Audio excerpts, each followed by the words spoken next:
Hi, I'm Grace Roberts and I play Christine Daae in the Phantom of the Opera International Tour. It kind of means the world to me to be a leading lady. I think, obviously, loving musical theatre when I was growing up, I was watching all these incredible women. I would be delighted playing literally any role in any musical. So to be playing something so iconic like Christine Daae, it's truly a dream come true. And I feel so honoured to be the leading lady in this amazing company.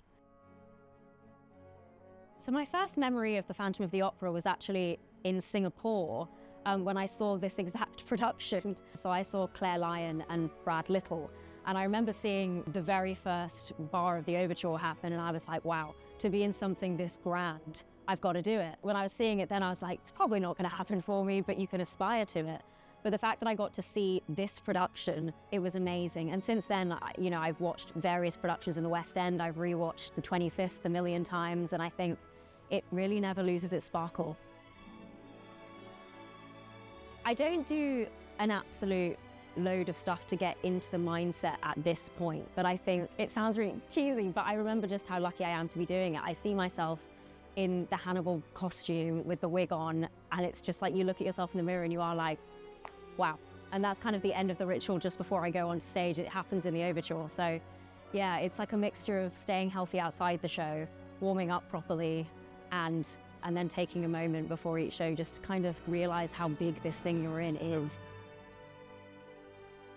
I think it's tricky not to be shaped by the incredible women that have played this role before. I mean, from Sarah Brightman to Gina Beck, Sierra Boggess. I mean, there's so many names that have played this part. Every single woman has brought something of themselves into the part, and I think that's what makes it so special 40 years later. Even though you're seeing a show that started in 1986, you're still seeing a fresh perspective every time. And that's from show to show, not just from cast to cast. But I think you do make it your own, both vocally, physically, and in what you're doing emotionally. Because I think realistically, that's what I like to do as well. So I like to, admire and borrow little bits from people that have come before me, but I like to think I've made my own version as well.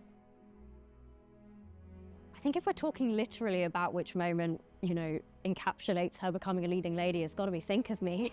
She's quite literally taking over the prima donna's role, and she's realizing her potential without letting it get to her head. The whole song is her essentially realizing her potential. I think that cements what makes her such an incredible leading lady in musical theatre canon. By the end of the show, she really cements herself as this powerful character that you can't underestimate.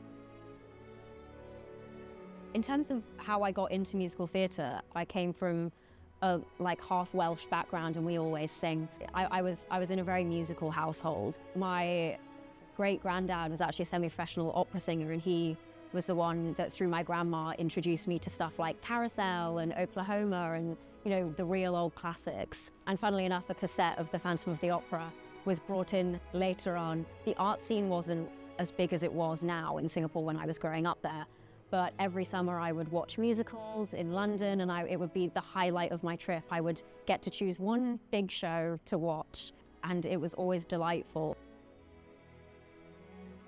It's special in a sense that everybody can find something to like about it. So whether you're bringing, an 8-year-old to it and they're amazed by the opulence of costuming or the chandelier falling, or you've got an 80-year-old who is just amazed by the, bringing back a bit of classical music or something like that. I think it's ageless, but it also somehow keeps up with how incredible musical theatre is now.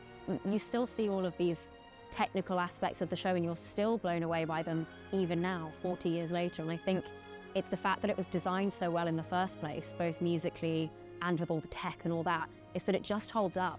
And I don't think there's many mega musicals that were created back then that could probably say that now.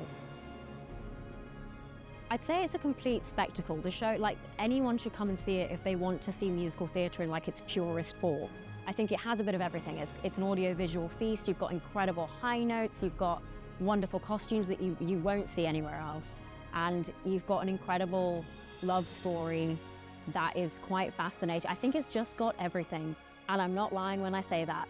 Let the spectacle astound you, it's just incredible. That's my elevator pitch for the Phantom of the Opera.